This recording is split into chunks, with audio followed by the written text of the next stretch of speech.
Selamat siang anak-anak yang kekasih. Semoga kita selalu sehat. Salam sehat untuk keluarga juga ya. Nah, sekarang kita akan kembali merenungkan sabda Tuhan dalam masa Prapaskah ini. Anak-anak yang punya kitab suci, silahkan dipersiapkan dari Injil Matius pasal 21 ayat 28 sampai 32. Sekali lagi, Injil Matius pasal 21 ayat 28 sampai 32. Sebelum lebih lanjut kita mendengarkan sabda Tuhan, marilah kita memohon rahmat Roh Kudus, pimpinan Tuhan, supaya apa yang kita dengarkan nanti sungguh menjadi pelajaran dan bekal bagi hidup kita. Mari kita berdoa. Dalam nama Bapa dan Putra dan Roh Kudus. Amin. Selamat siang, Allah Bapa, Allah Putra, Allah Roh Kudus. Betapa kami bersyukur kepadamu atas cinta kasih-Mu yang selalu menyertai kami, keluarga besar kami SDK Koreyesu, juga keluarga kami di rumah.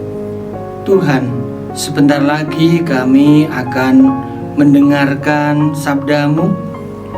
Curailah kami dengan Roh Kudus-Mu agar apa yang kami terima hari ini akan menjadi bekal perjalanan hidup kami dan semoga membawa kami semakin dekat kepadamu. Kemuliaan kepada Bapa dan Putra dan Roh Kudus seperti pada permulaan, sekarang, selalu, dan sepanjang segala masa. Amin.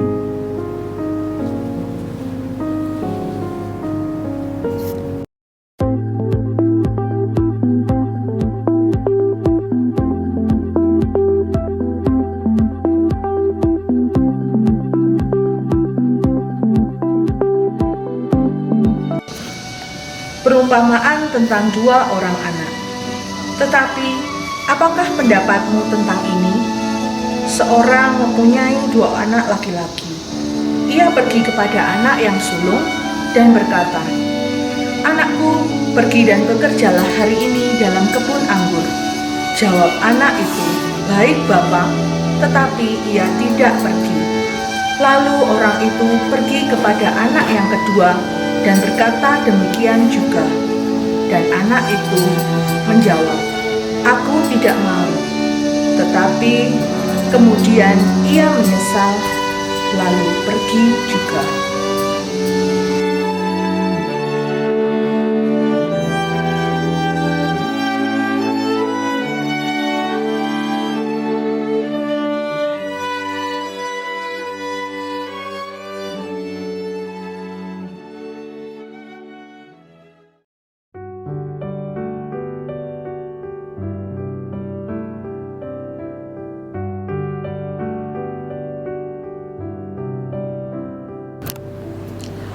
Selamat siang anak-anak yang dikasihi Tuhan.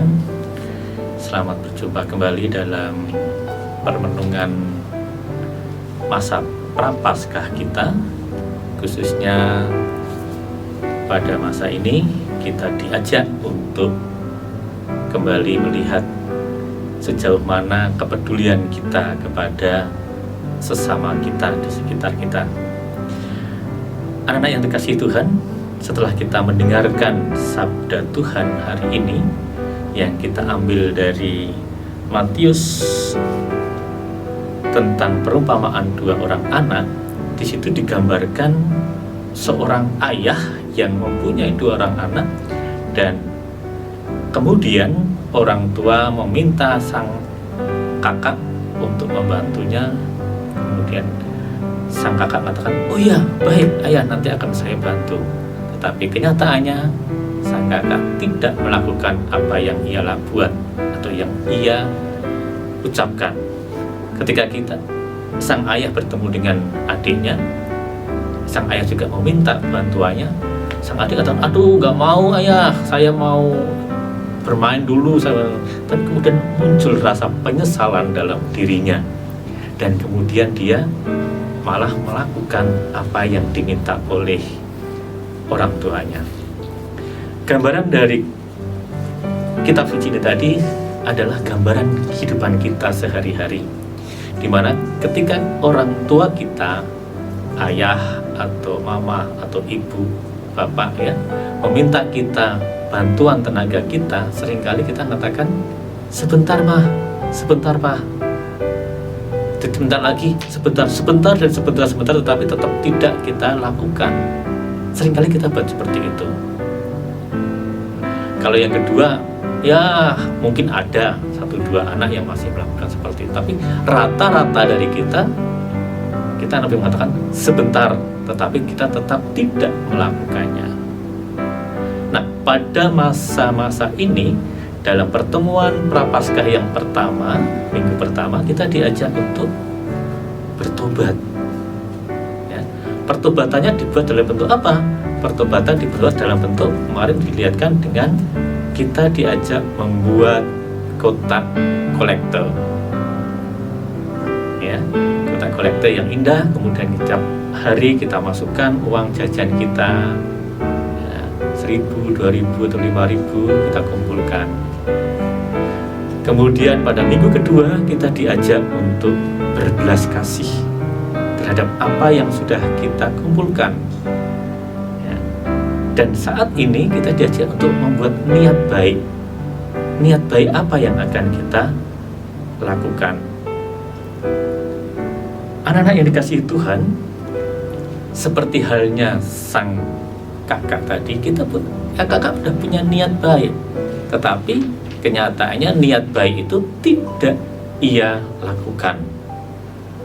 Ya. Sedangkan sang adik yang malah sebenarnya dia mengatakan saya tidak mau, dia malah kemudian melakukan kegiatan yang baik.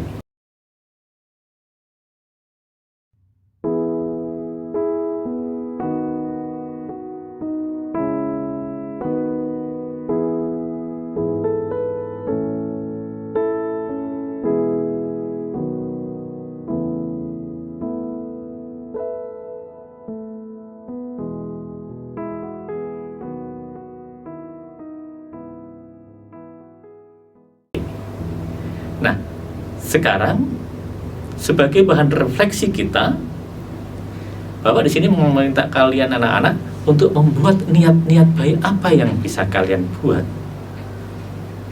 Berapa buatnya? Silakan sebanyak mungkin yang bisa kalian buat. Tetapi saran dari Pak Yoga, buatlah satu hari cukup satu niat atau dua niat, tetapi kita bisa lakukan. Dalam bentuk apa? Misalkan seperti ini, ya. Kita buat dalam bentuk,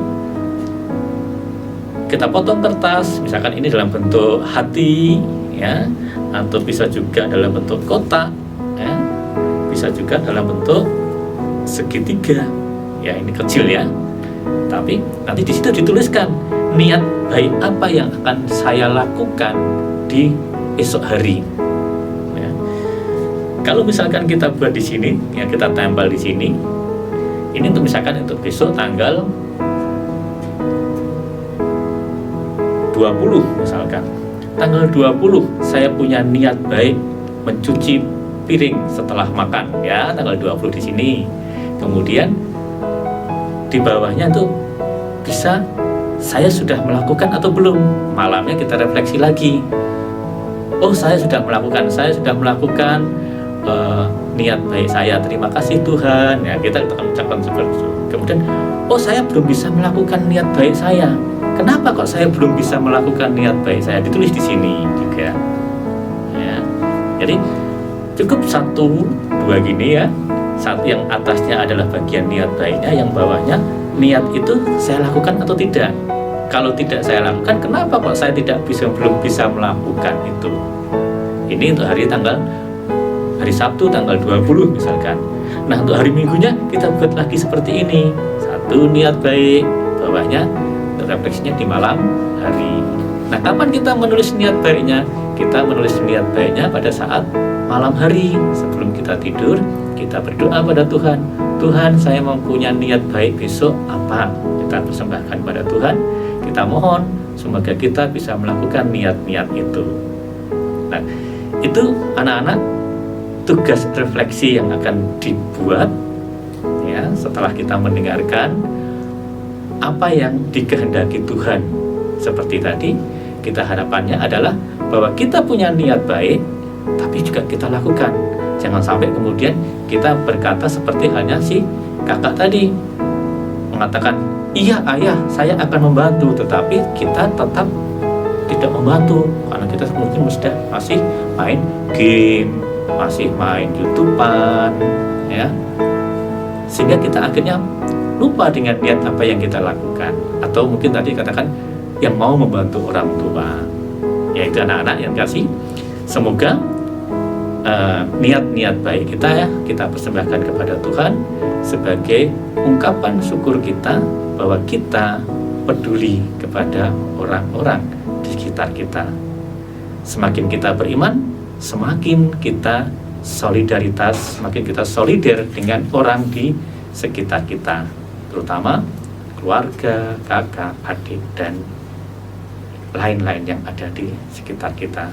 Demikian, semoga Tuhan memberkati kita semua.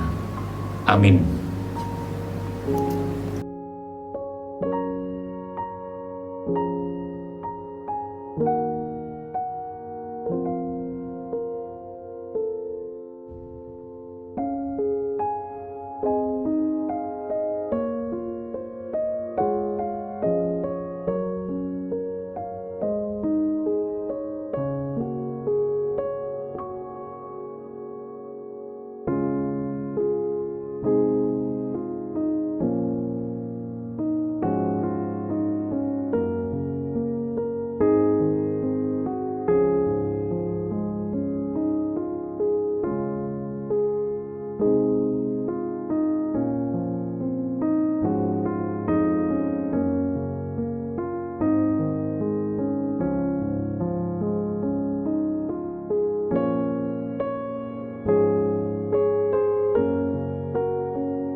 Anak-anak sekalian, demikian tadi renungan Prapaskah hari ini.